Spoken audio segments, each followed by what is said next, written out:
Good afternoon. I'm Dr. Raj Chandwaney. I'm honored to present this case of a complex right coronary artery chronic total occlusion that was solved retrograde via a tortuous epicardial collateral. I don't have any financial disclosures to reveal. This is a case of a 59-year-old gentleman who was referred to me for recurrent angina refractory to maximum tolerated medical therapy. The patient has a history of coronary artery disease with recent left anterior descending coronary artery drug-eluting stent placement that was performed by another operator in my community. His cardiac catheterization at that time also documents a right coronary artery chronic total occlusion. Unfortunately, the patient has many subsequent emergency room visits for chest pain. On many of those visits, he's actually documented to have low-grade troponin elevations. His echocardiogram reveals normal left ventricular systolic function, no wall motion abnormalities, and no valve disease. He's on good anti-anginal therapies. His physical examination confirms that those anti-anginal therapies are maximized. His EKG reveals no Q waves. I initially brought him to the lab and took a picture of the left anterior descending coronary artery to confirm that the recently placed stent in the left anterior descending coronary artery is patent. We actually performed intravascular ultrasound imaging at that location, and it confirmed an adequate minimal luminal area. This angiogram also reveals the tortuous epicardial collateral, which originates off of the distal segment of the left circumflex coronary artery and feeds the right posterolateral artery. Angiography of the right coronary artery reveals this mid to distal right coronary artery chronic total occlusion that fills distally via an epicardial collateral.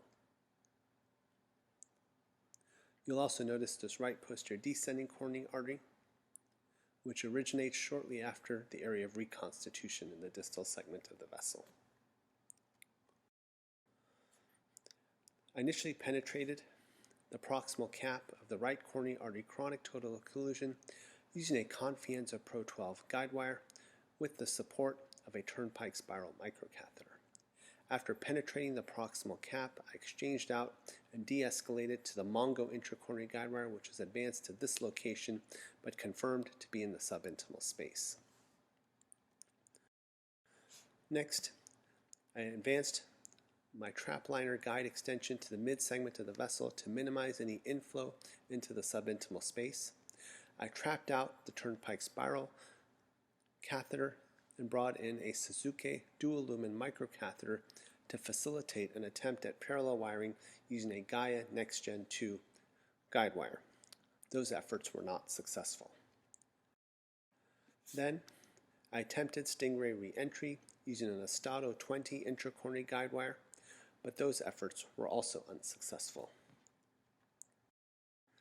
I next redirected my attention to a retrograde approach by attempting septal surfing through each of these septal perforators using a Xi'an black intracoronary guide wire with the support of a turnpike LP microcatheter.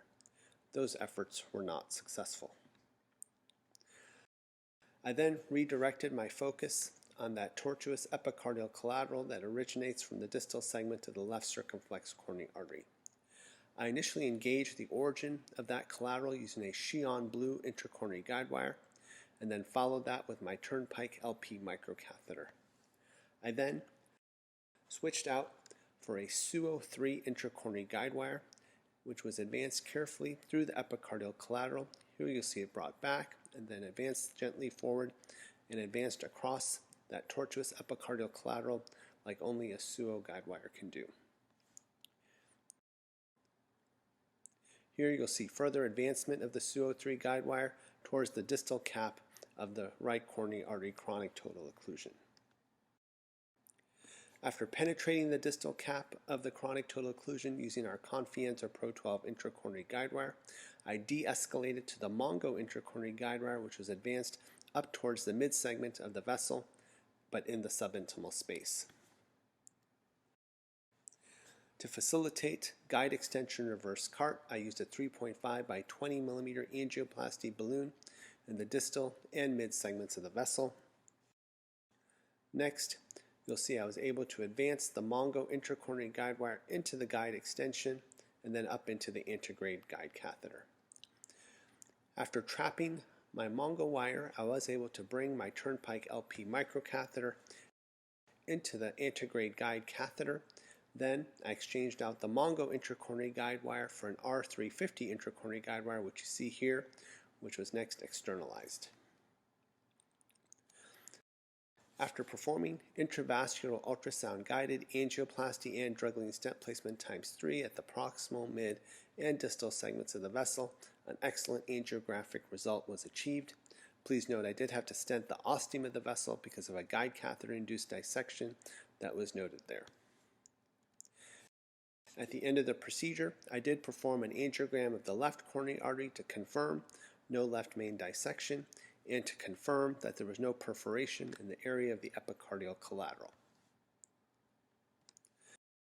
In conclusion, although crossing tortuous epicardial collaterals during chronic total occlusion percutaneous coronary interventions carries greater risk, the use of modern equipment and careful technique can lead to safe and successful outcomes if safer CTO strategies fail. Thank you for your interest in this case.